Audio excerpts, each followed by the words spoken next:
Hello दोस्तों, मैं दिनेश एक बार फिर हाजिर हूँ आप लोगों के लिए एक नया वीडियो लेकर। तो चलिए शुरू करते हैं। आज हम बात करेंगे विद्युत कार्य, विद्युत ऊर्जा और विद्युत शक्ति। तो सबसे पहले हम बात करेंगे कि विद्युत कार्य जो होता है वो क्या होता है। इसको हम इलेक्ट्रिकल वर्क भी कह सकते हैं। तो इलेक्ट्रिकल वर्क जो होता है वो क्या होता है, किसी भी ईएमएफ सोर्स, यदि हम बात करें कि कोई भी इलेक्ट्रिकल जो अपने बैटरी यूज़ होती है, उस बैटरी द्वारा इलेक्ट्रॉन को एक स्थान से दूसरे स्थान पर पहुंचाने में किया गया कार्य जो है वो क्या है, विद्युत कार्य कहलाता है। ठीक है। और अपने ये देखते भी हैं कि यदि हम धरती पर बात करें तो कोई भी पिंड या कोई भी वस्तु जो है, उस वस्तु पर यदि आप बल लगा रहे हैं और एक स्थान से दूसरे स्थान पर आपने उसको पहुंचा दिया, इस वस्तु को, यदि ये यहाँ है और यहाँ से आपने यहाँ पहुंचाने में जो शक्ति लगाई है, ठीक है, जो शक्ति लगाई है, तो वो क्या है, कार्य है। ठीक है। तो कार्य की परिभाषा क्या है, बल गुणा विस्थापन। तो किसी वस्तु पर उसको एक स्थान से दूसरे स्थान पर पहुंचाने में लगाया गया बल क्या कहलाएगा, वर्क कहलाएगा। वर्क की परिभाषा क्या है, बल गुणा विस्थापन। ठीक है। और इलेक्ट्रिकल के अंदर हम यदि कहें तो बैटरी द्वारा या ईएमएफ सोर्स द्वारा इलेक्ट्रॉन को एक स्थान से दूसरे स्थान पर पहुंचाने में किया गया कार्य विद्युत कार्य कहलाएगा।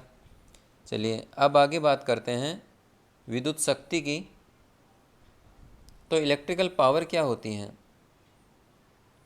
साथ में इलेक्ट्रिकल पावर को देखने से पहले हमें वर्क की जो है इकाई भी देखनी ज़रूरी है।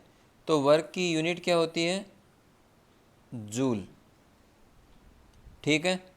और दूसरे शब्दों में ये जूल किसके बराबर होगा, बल की यूनिट क्या होती है, न्यूटन। और विस्थापन मीटर में। तो न्यूटन गुणा मीटर जो है वो भी किसकी यूनिट है, वर्क की यूनिट है। और जूल जो है वो किसकी यूनिट है, वो भी वर्क की यूनिट है। आगे बात करते हैं पावर की। तो पावर क्या होती है, देखिए कार्य करने की दर जो होती है, जिसमें भी आप डिवाइड में समय का भाग लगाते हैं तो वो क्या हो जाती है, दर हो जाती है। जैसा कि हमने चाल जो पढ़ी है, चाल क्या होती है, दूरी में परिवर्तन की दर। ठीक है। तो जैसे दूरी में परिवर्तन की दर है, वैसे ही कार्य करने की दर जो होती है वो शक्ति कहलाती है।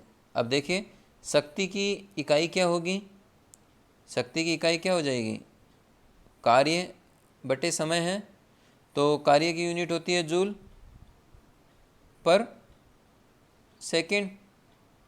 समय जो है वो सेकंड में है, तो इसकी यूनिट क्या हो जाएगी, जूल पर सेकंड।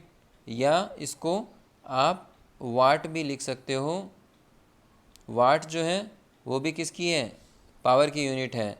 अब देखिए 1 किलो वाट किसके बराबर होता है, 1000 वाट के बराबर होता है।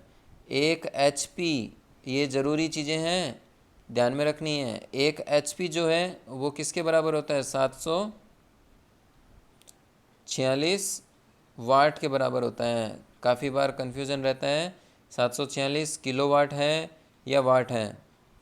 तो 1 HP जो है वो 746 वाट के बराबर होती है। इसका मतलब HP जो है किलोवाट से क्या है, छोटा है।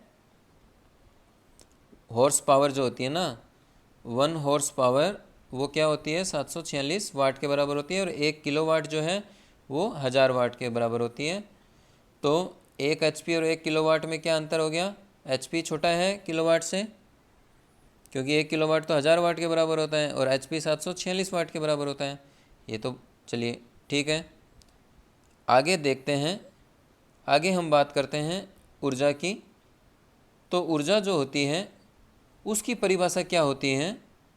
तो देखिए, कार्य करने की क्षमता जो होती है वो ऊर्जा कहलाती है। ठीक है, ऊर्जा का सूत्र क्या होता है? E बराबर P इंटू टी। P क्या है? यहाँ पर P जो है आपकी पावर है और T क्या है? समय है। तो शक्ति गुणा समय।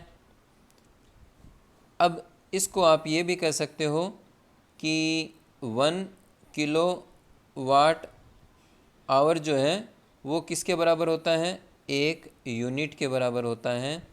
और इसकी यूनिट इकाई जो है वो क्या होगी? शक्ति की क्या होती है? वाट। समय आवर में या सेकंड में भी कह सकते हो। तो 1 किलो वाट आवर जो है वो एक यूनिट एनर्जी होती है। ठीक है, तो ये जो अपने घरों में जो मीटर जो है वो किसको बताता है? ऊर्जा को बताता है, ना कि पावर को बताता है। तो ये आपकी एक यूनिट जो है वो क्या है? एनर्जी है, ऊर्जा है।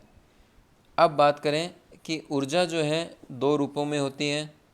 पहली कौन सी?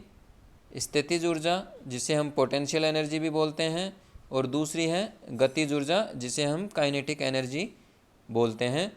तो स्थितिज ऊर्जा जो है वो किसकी वजह से है? वस्तु की स्थिति की वजह से। तो m क्या है? द्रव्यमान है। g क्या है? त्वरण है। और h क्या है? हाइट है, ऊंचाई है। ठीक है, और गतिज ऊर्जा वस्तु की गति की वजह से जो ऊर्जा होती है, गतिमान वस्तु के अंदर जो ऊर्जा होती है उसे गतिज ऊर्जा कहते हैं, काइनेटिक एनर्जी भी बोलते हैं। तो वो क्या होती है? 1/2 mv²। m क्या है? द्रव्यमान है। इलेक्ट्रिकल के अंदर हम देखेंगे तो द्रव्यमान किसका लेंगे? इलेक्ट्रॉन का लेंगे, क्योंकि गति तो आपका इलेक्ट्रॉन ही करेगा ना। करंट जो है वो किसकी वजह से फ्लो करती है? इलेक्ट्रॉन की वजह से। और इलेक्ट्रॉन का क्या रहेगा? द्रव्यमान रहेगा। इलेक्ट्रॉन का द्रव्यमान कितना होता है? पीछे मैंने बताया था 9.1 इंटू 10⁻31 kg। ठीक है, तो ये आपकी गतिज ऊर्जा होगी। साथ में एक चीज़ और भी आप ध्यान रखना कि टोटल एनर्जी जो होती है वो क्या होती है? Potential energy plus kinetic energy. और इसको आप अपने शब्दों में लिखना चाहो तो ये कह सकते हो कि ऊर्जा को ना तो आप उत्पन्न कर सकते हो और ना ही उसको नष्ट कर सकते हो। ऊर्जा एक रूप से दूसरे रूप में परिवर्तित की जा सकती है, कन्वर्ट की जा सकती है। तो ठीक है, आज के लिए दोस्तों इतना ही। अगले वीडियो में फिर मुलाकात होगी।